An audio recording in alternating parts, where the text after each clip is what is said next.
Halo semuanya, perkenalkan saya Miri Febiatun dengan nomor induk mahasiswa 051882494. Dengan prodi sistem informasi, saya berasal dari UPBJJ Kota Batam. Di sini saya akan melakukan tugas berpraktik yaitu untuk mata kuliah basis data, di mana dalam tugasnya diminta membuat entity relationship diagram atau ERD. Dengan contoh kasus, pada sebuah perguruan tinggi, mahasiswa akan mengambil mata kuliah yang ditawarkan. Setiap mahasiswa dapat mengambil minimal satu mata kuliah, namun dapat mengambil beberapa mata kuliah dalam satu semester. Setiap mata kuliah hanya bisa diajar oleh satu orang dosen, dan setiap dosen dapat mampu mengajar minimal satu mata kuliah.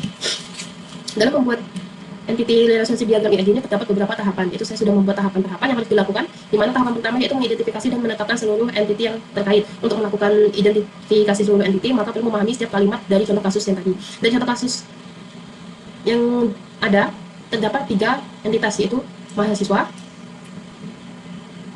mata kuliah, dan dosen. Maka saya langsung saja ke aplikasi ERD-nya, yaitu saya masukkan entity-nya. Sini.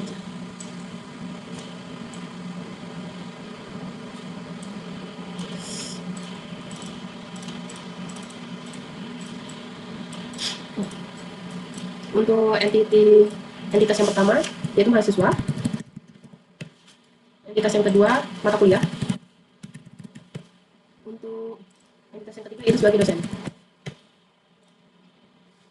Maka lanjut aja untuk tahapan yang kedua, yaitu menentukan atribut atau field dari masing-masing entity yang 3 ini. Maka menentukan atribut dari entity yang telah diidentifikasi dalam kasus tidak dijelaskan. Di dalam contoh kasus ini tidak dijelaskan atributnya apa aja, maka diperlukan sebuah penalaran, di mana saya dapatkan di sebagai contoh yaitu entitas mahasiswa, dia memiliki atribut nomor induk mahasiswa dan nama mahasiswa. Contoh entitas mata kuliah memiliki atribut kode mata kuliah, nama mata kuliah. Untuk entitas dosen memiliki atribut NID dan nama dosen. Maka saya langsung aja buat atributnya.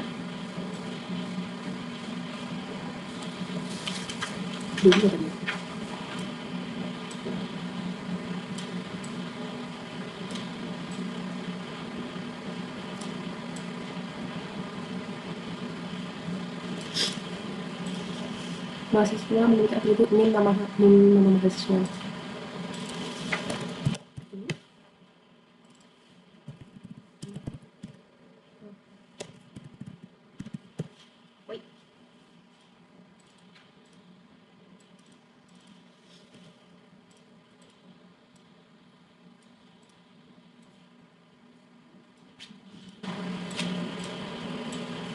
Kecil ternyata.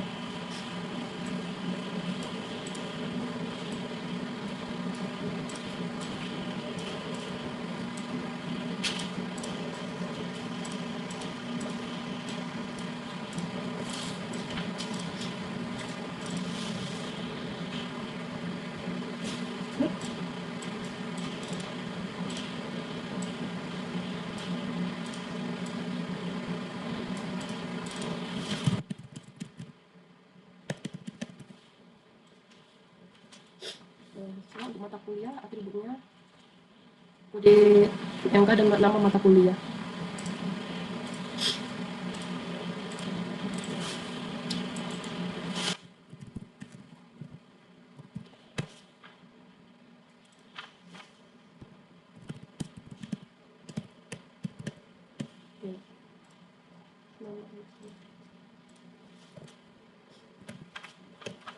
Mata kuliah.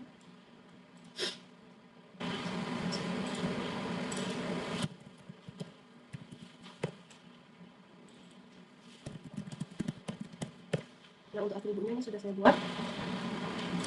Maka kita lanjutkan untuk tahapan nomor 3. Ketiga yaitu mengidentifikasi dan menetapkan seluruh himpunan relasi di antara himpunan-himpunan entity yang ada beserta kunci tamu.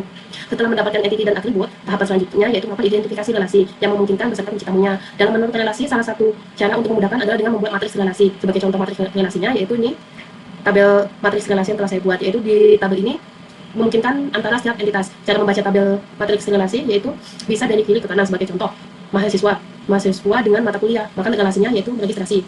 Sebagai contoh lagi yaitu entitas dosen dengan mata kuliah, maka hasil relasinya yaitu mengajar. Maka langsung saja saya buat di artinya yaitu relasi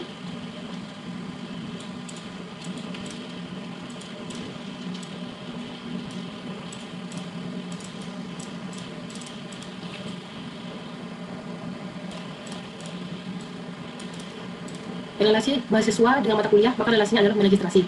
mahasiswa dengan mata kuliah, maka relasinya meregistrasi. Meregistrasikan.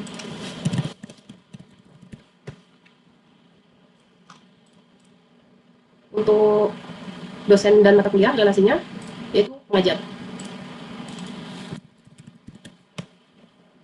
Sebelum memulai tahapan berikutnya, saya akan membuat garis hubungnya.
Tahapan keempat yaitu menentukan derajat relasi untuk setiap himpunan relasi.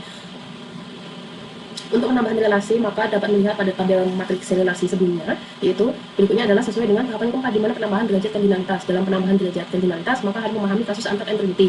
Apakah antar entity tersebut satu ke satu ke banyak, atau banyak. Untuk mendeteksi derajat kardinalitas, perhatikan ringkasan dalam kasus sebagai berikut. A. Banyak mahasiswa meregistrasi banyak mata kuliah. B. Banyak dosen mengajar minimal satu mata kuliah. Sehingga dari ringkasan kasus tersebut terbentuk derajat kardinalitas sebagai berikut, di mana A. Mahasiswa dengan mata kuliah adalah MN banyak ke banyak. B. Dosen dengan mata kuliah adalah 1M satu ke banyak. Hasil dari penambahan derajat kardinalitas menghasilkan IFD yang sangat terhubung dan tergambar lebih lengkap. Cara menggambar diagram di atas adalah sebagai berikut, di mana A. Mahasiswa dengan mata kuliah dapat dibaca banyak mahasiswa meregistrasi banyak mata kuliah atau minimal satu mata kuliah. B. Dosen dengan mata kuliah dapat dibaca satu dosen mengajar banyak mata kuliah, namun satu mata kuliah hanya dapat diajar oleh satu dosen. Maka dalam bentuk diagramnya, di mana tadi mahasiswa dengan mata kuliah banyak ke banyak, ini titik hubungnya perlu dihapus. Hapus dulu. Kita menggunakan ini. Lalu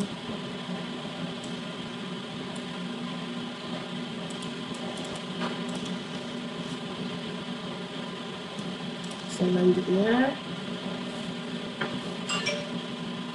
mahasiswa dengan mata kuliah dapat dibaca banyak mahasiswa meregistrasi banyak mata kuliah.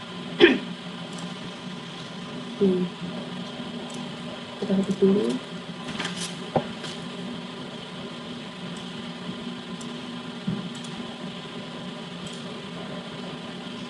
Lalu dosen dengan mata kuliah dapat dibaca satu dosen mengajar banyak mata kuliah, namun satu mata kuliah hanya dapat diajar oleh satu dosen.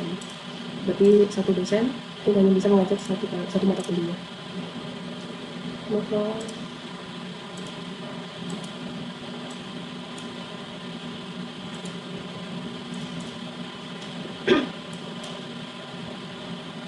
ini dia. Tahapan yang terakhir yaitu tahapan kelima, yaitu melengkapi himpunan entitas dan himpunan relasi dengan atribut-atribut deskriptif non-key. Pada modul dapat dilihat relasi banyak ke banyak, yaitu antara mahasiswa dengan mata kuliah. Jika relasi dari setiap entity memiliki nilai banyak ke banyak, maka relasi tersebut berubah menjadi sebuah entity dan atributnya adalah primary key dari setiap entity yang terhubung, maka entity dapat disempurnakan. Kita balik ke diagramnya. Maka bisa dilihat dari mahasiswa ke mata kuliah yaitu banyak ke banyak. Kita hapus dulu.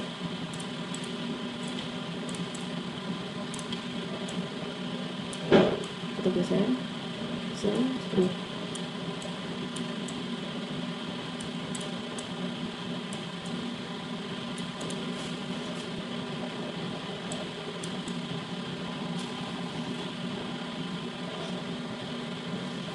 maka relasi tersebut untuk mahasiswa mata kuliah juga menjadi entity atribut primary key.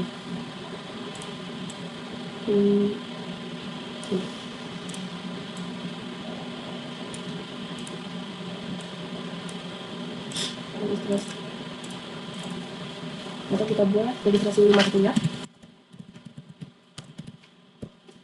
Lalu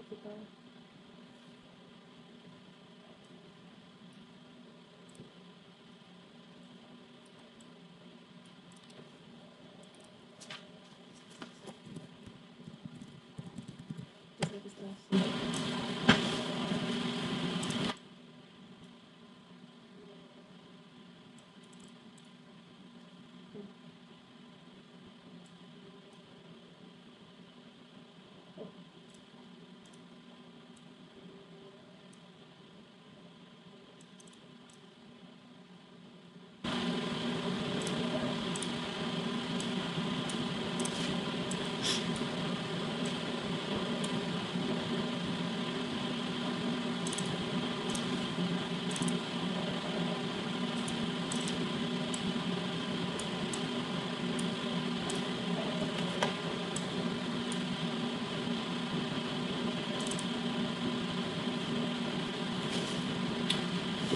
Lalu kita tambahkan, jika relasi di setiap entity menjadi nilai banyak ke banyak, maka relasi tersebut berubah menjadi entity dan atributnya adalah primary key dari setiap entity yang terhubung.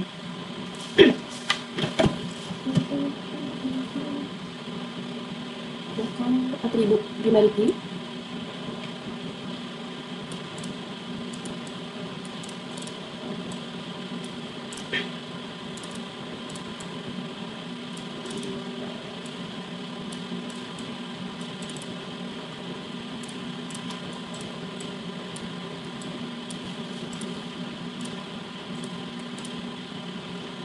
maka ini kita buat ini, dan ini kode MK. Setelah kita buat relasinya, garis hubung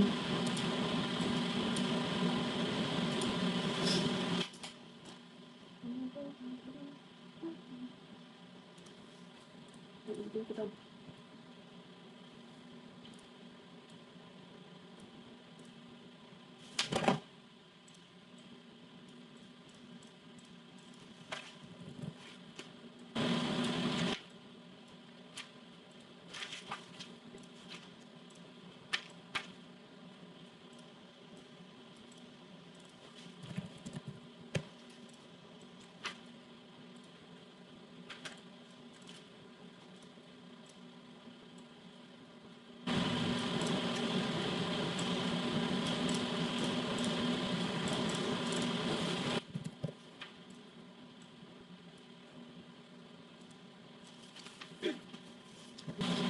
ini adalah hasil dari tahapan yang kelima, di mana jika relasi dari setiap entity memiliki nilai banyak ke banyak, maka relasi tersebut berubah menjadi sebuah entity dan atributnya adalah primary key. Dari setiap entity yang terhubung, maka ERG dapat disempurnakan. Jadi ini hasil dari final diagram, final dari entity relationship diagram. Mungkin itu saja yang bisa saya jelaskan. Kurang dan lebihnya saya mohon maaf. Untuk kedepannya saya akan berusaha lebih baik lagi. Terima kasih.